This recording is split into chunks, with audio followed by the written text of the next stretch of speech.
اللہ الرحمن الرحیم الف لام میم ذالک الکتاب لا ریب فیہ ھدی للمتقین۔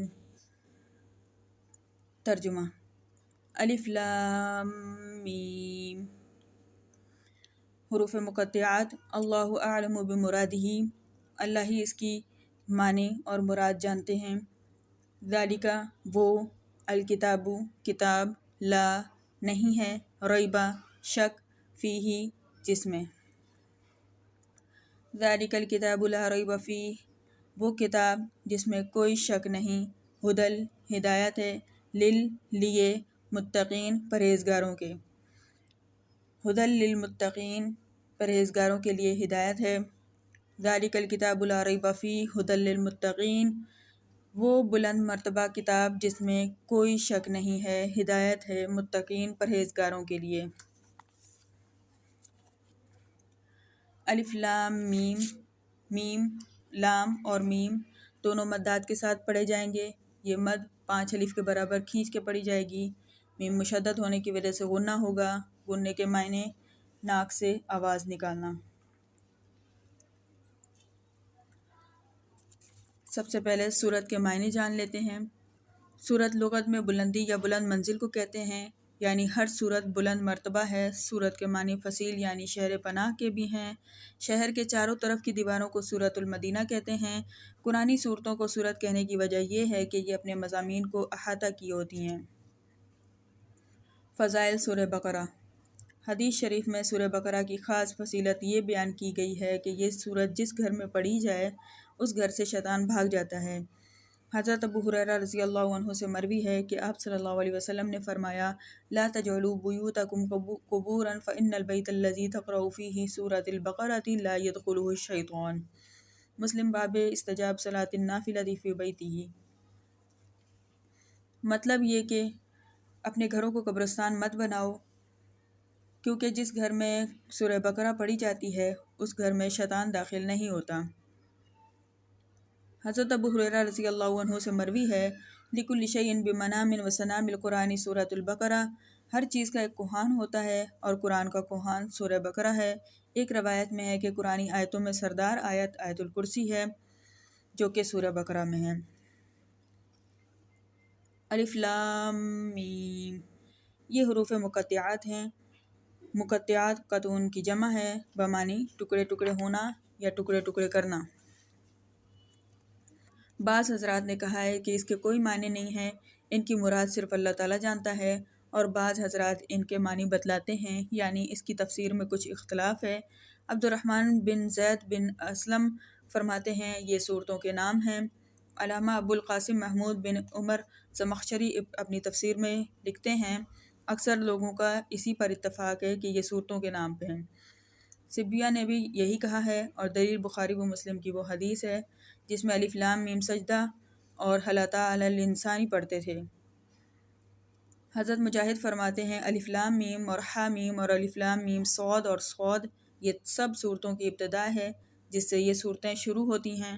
انہی سے یہ منقول ہے کہ الف لام میم قرآن کے ناموں میں سے ایک نام ہے۔ حضرت شاب سالم بن عبداللہ اسماعیل بن عبد الرحمن سدئی کبیر بھی یہی کہتے ہیں۔ حضرت ابن عباس رضی اللہ عنہ سے روایت ہے الف لام اللہ کا بڑا نام ہے۔ حضرت علی سے بھی یہی منقول ہے۔ بہرحال ایمان یہ ہونا چاہیے کہ ان حروف کے مقاصد و معنی اللہ کے سوا کوئی نہیں جانتا۔ ذالک یہ اس میں اشارہ بعید ہے۔ ذالک بعید کے لیے ہے مگر کبھی قریب کے لیے بھی لاتے ہیں۔ ابن عباس رضی اللہ عنہ کہتے ہیں بمعنی ھذا ہے، یعنی یہ۔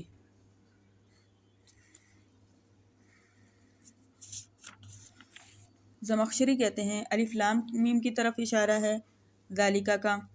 بعض مفسرین کہتے ہیں قرآن حکیم کی طرف اشارہ ہے جس کے اتارنے کا وعدہ رسول اللہ صلی اللہ علیہ وسلم سے ہوا تھا۔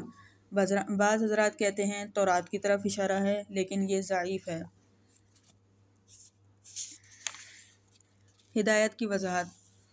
ہدایت کے معنی کبھی تو دل میں ایمان پیوست ہو جانے کے آتے ہیں۔ ایسی ہدایت پر تو صرف اللہ تعالیٰ کی مہربانی کے کوئی قدرت نہیں رکھتا۔ فرمایا من یضلل اللہ فلا ہادی لہ، جس کو اللہ گمراہ کر دے اس کے لیے کوئی ہدایت نہیں۔ من یہد اللہ فہو المہتدی، جسے اللہ ہدایت دے دے جسے اللہ ہدایت دے تو وہ ہدایت پاتا ہے۔ یعنی ہدایت کا تمام تر دار و مدار اللہ کی مشیت پر منحصر ہے، ہدایت کا دار و مدار اللہ کی رضا پر ہے، اللہ کے سوا کوئی ہدایت دینے پر قادر نہیں ہے۔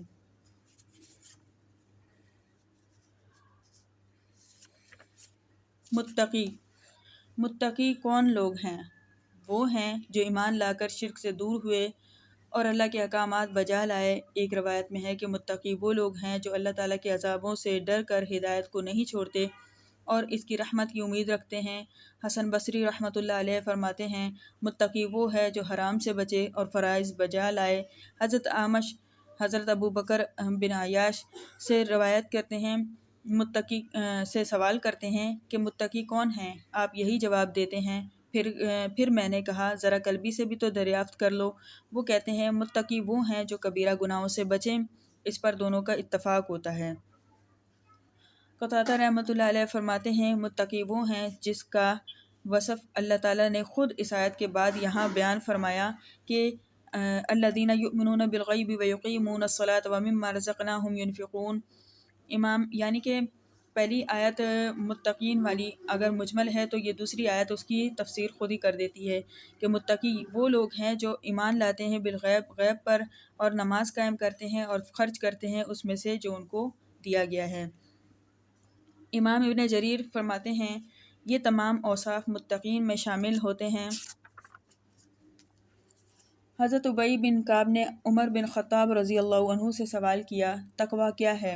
فرمایا کبھی کانٹے دار راستے میں چلے ہو، جیسے وہاں سے گزرتے ہوئے کپڑے اور جسم بچاتے ہو، ایسے ہی گناہوں سے بال بچنے کا نام تقویٰ ہے۔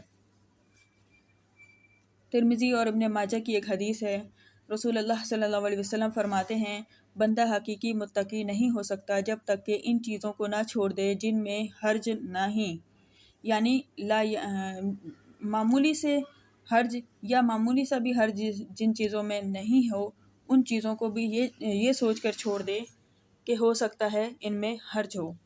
یعنی ایک حدیث ہے شک میں ڈال دینے والی چیزوں سے بھی پرہیز کرو، تو یہ اسی کے ضمن میں آ جاتی ہے۔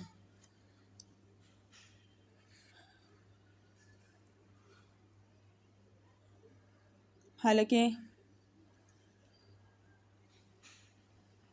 حضرت معاذ رضی اللہ عنہ فرماتے ہیں لوگ قیامت کے دن ایک میدان میں روک دیے جائیں گے اور ایک پکارنے والا پکارے گا کہ متقین کہاں ہیں؟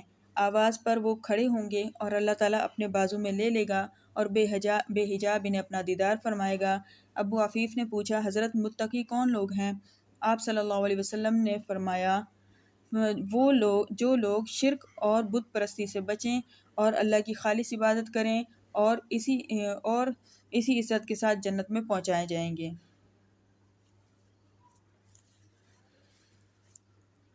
جزاک اللہ خیرا۔